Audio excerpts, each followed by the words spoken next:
Hello दोस्तों, स्वागत है आपका एक नए वीडियो में। तो आज हम प्रश्नावली 6.3 के जो है तीसरे क्वेश्चन को सॉल्व करने वाले हैं। इसमें बोला है समलंब त्रिभुज एबीसीडी, इसमें एबी जो है डी से समांतर है और उसके विकर्ण जो है एसीबीडी परस्पर ओ बिंदु को विच्छेद करते हैं और इनकी समरूपता कसौटी का प्रयोग करते हुए बताइए कि ओ ए बटे ओ सी, ओ बी बटे ओ डी होगा या नहीं। तो सबसे पहले हमें जो है कुछ प्रमेय है जिसे हमें पढ़ना जरूरी है और उसके बिना हम आगे नहीं बढ़ सकते। तो 6.2 तक जो है पहले प्रश्न हो गया था और 6.3 यहाँ से यूज होगा। यहाँ पर यदि दो त्रिभुजों में संगत कोण बराबर है तो उनकी संगत भुजाएं एक ही अनुपात में समानुपाती होती है और इसलिए यह समरूप त्रिभुज समरूप होते हैं। यानी कि इसमें बोला गया कि यदि ये एक त्रिभुज हो गया, ठीक, और ये एक त्रिभुज हो गया और इसके संगत कोण में समझ रहे हैं, इसका संगत कोण ये है, मतलब एक जैसे देखिए, मतलब ये यहाँ है, ये यहाँ है, इसका संगत कोण ये हो गया, इसका संगत कोण ये हो गया, इसका संगत कोण ये हो गया।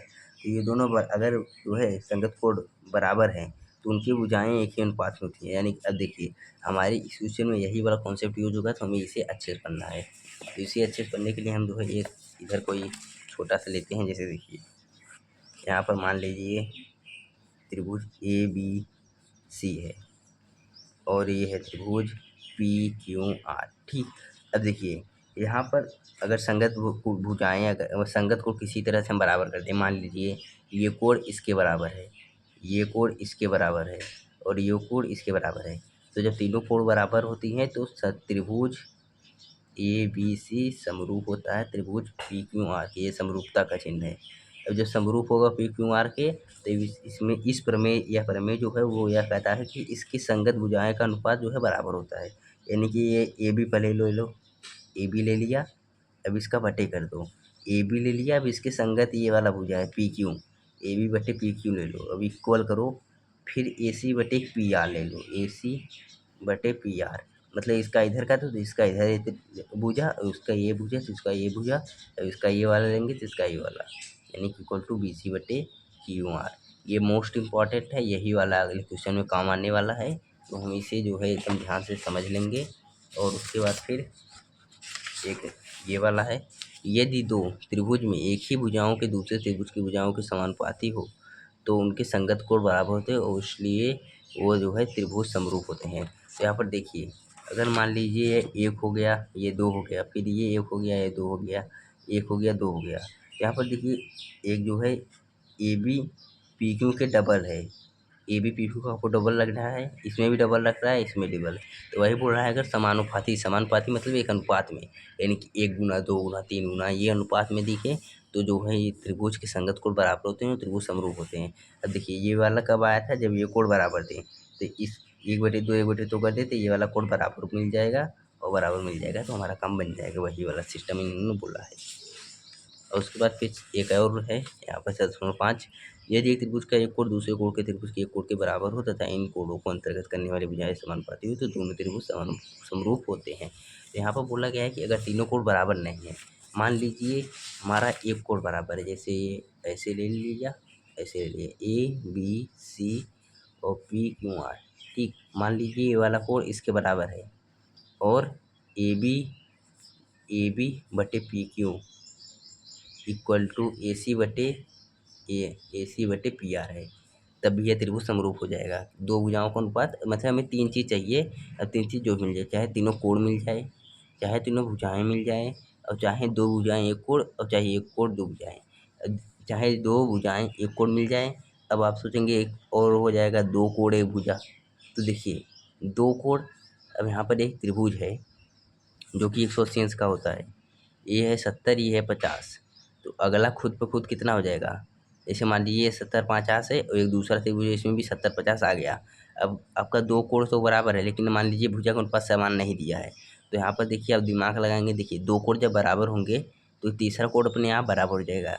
इसमें निकालेंगे तो इसका भी 60 आएगा, 180 में से घटाएंगे 120, इसका भी 60 आएगा, इसका भी 60 आएगा, यानी कि यह जो है अपने आप जो है आ जाएगा। और इसीलिए यहाँ पर शायद एक अगला प्रमेय बना होता था।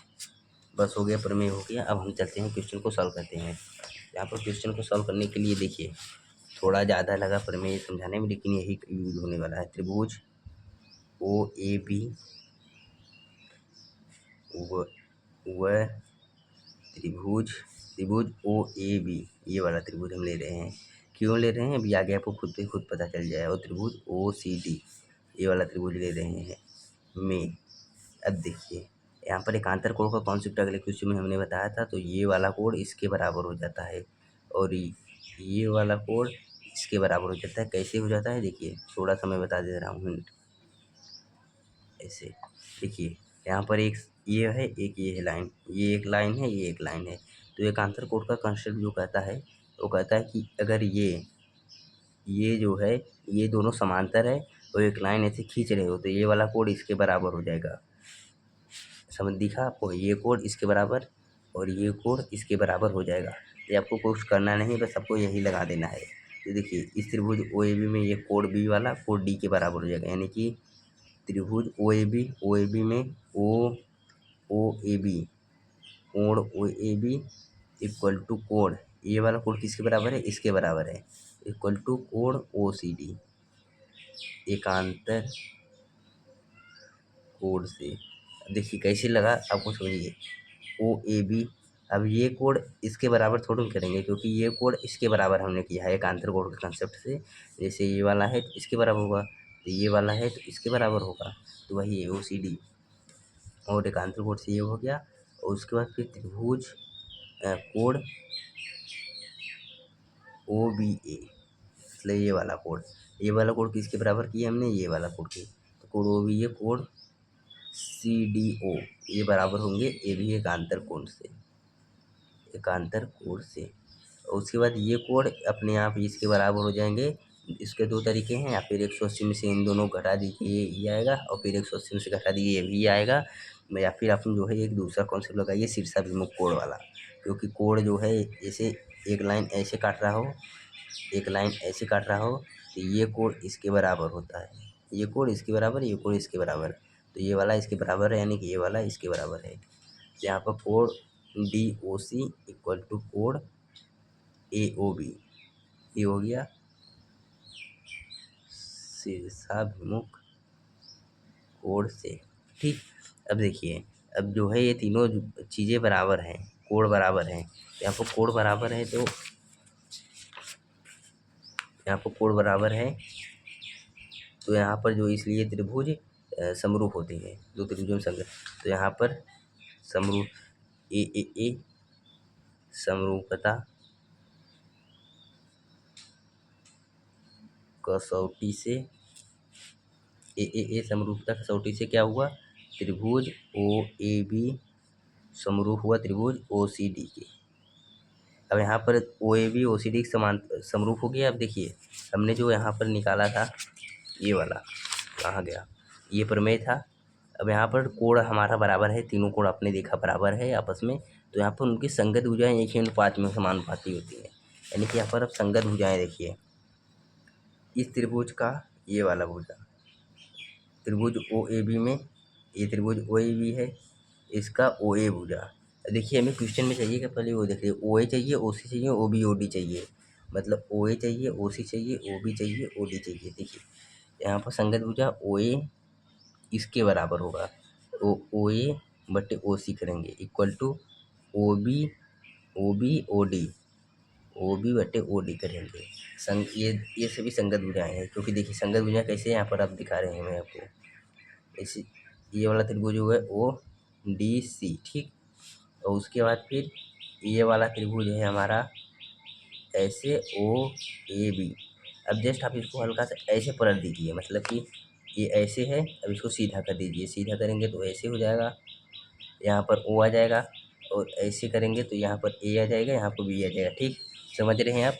मतलब इसको ऐसे अगर मान लीजिए इसको मैं ऐसे तान दूँ, ऐसे इधर कर दूँ, तो ए जो है सीधे नीचे आ जाएगा और बी सीधे नीचे आ जाएगा। ठीक, ए बी नीचे था, वैसे ये बी नीचे आ जाएगा। तो यहाँ पर देखिए ये संगत भुजा है, ये संगत भुजा है और ये संगत भुजा है। तो यहाँ पर देखिए ओ ए बटे ओ सी, ओ ए बटे ओ सी और इक्वल टू ओ बी बटे ओ डी आपका हो जाएगा आराम से। ठीक, तो आई होप कि आपको क्वेश्चन समझ में आई होगी। ये जो है प्रमेय 6.3 से। आई होप कि क्वेश्चन समझ में आई होगी। मिलते हैं नेक्स्ट क्वेश्चन में किसी नेक्स्ट टॉपिक के साथ, तब तक के लिए धन्यवाद।